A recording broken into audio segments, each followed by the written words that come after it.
अस्सलाम वालेकुम, मैं हूं बिलाल अहमद शेख डिफेंस डायरेक्टर के साथ। 10 अगस्त 1999 को भारतीय मिग 21 तैयारों ने पाकिस्तानी फ़ज़ाई दूत की खिलाफ वर्जी करते हुए पाकिस्तान नेवी के जासूस और देखभाल करने वाले अटलांटिक तैयारों को रन ऑफ कच्छ के इलाके के करीब प्रवास करते हुए मार कराया था। इस हमले में 16 पाकिस्तानी फौजी शहीद हो गए थे, जो तमाम के तमाम पाकिस्तान नेवी से तल्लुक़ रखते थे। ये वाक़या कारगिल की जंग के फौरी बाद पेश आया था और दोनों ममालिक के दरमियान पहले से बहुत ज़्यादा कशीदा हालात थे और मज़ीद कशीदा हालात पैदा हो गए। अटलांटिक तैयारा दुनिया में नेवल जासूसी और देखभाल के लिए बहुत कामयाब तैयारा माना जाता है और ये दुनिया के 5 ममालिक के ज़रिए इस्तेमाल रहा है। सर्द जंग के दिनों में ये तैयारा जो बहुत ही डीप आबदोज़े हैं उनका सुराग लगाने के लिए इस्तेमाल किया जाता था और बड़ी कामयाबी से इसका इस्तेमाल किया जाता रहा है।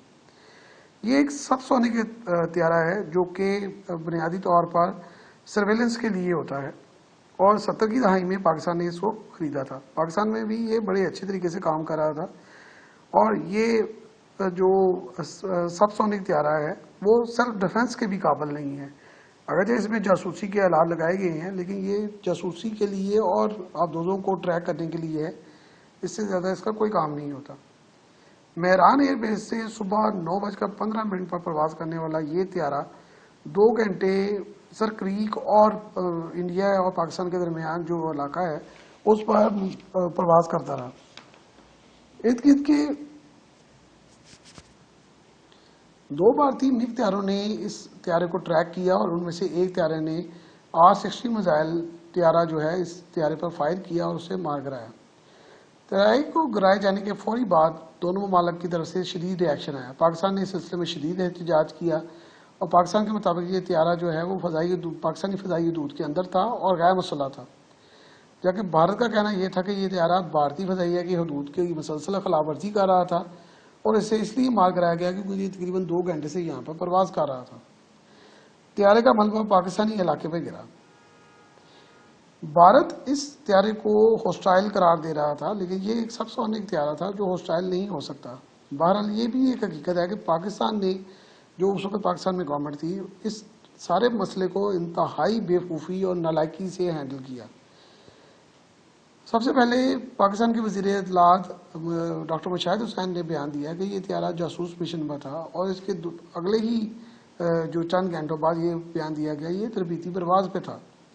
अब ये सोचा जाना चाहिए कि यकीनन ये तैयारा तरबीती प्रवास पर नहीं हो सकता क्योंकि ये इंतहाई हसास इलाके पर प्रवास कर रहा था और वहाँ पर तरबीती तैयारे को नहीं ले जाया जा सकता।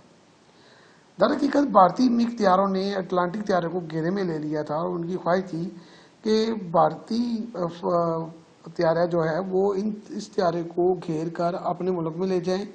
तमाम जो पाकिस्तानी फौजी हैं उनको जंगी कैदी बनाया जाए और दुनिया में ये साबित किया जाए कि पाकिस्तान जो है वो उनके इलाके में खुलेआम घूमने की कोशिश कर रहा है। बहरहाल ये ना हो सका और पायलट ने भारतीय तैयारों की बार बार वार्निंग को इग्नोर किया क्योंकि एक तो वो पाकिस्तानी इलाके के अंदर था और दूसरा ये है कि वो अपनी जान पर तो खेल सकते थे, लेकिन इस अटलांटिक तैयारे को दुश्मन इलाके में ले जाकर नहीं उतार सकते थे।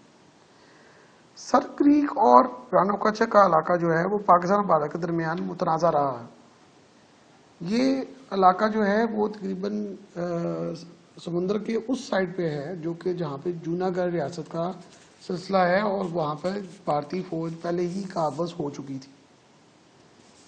वो इस इलाके के बिल्कुल साथ वाक़या है।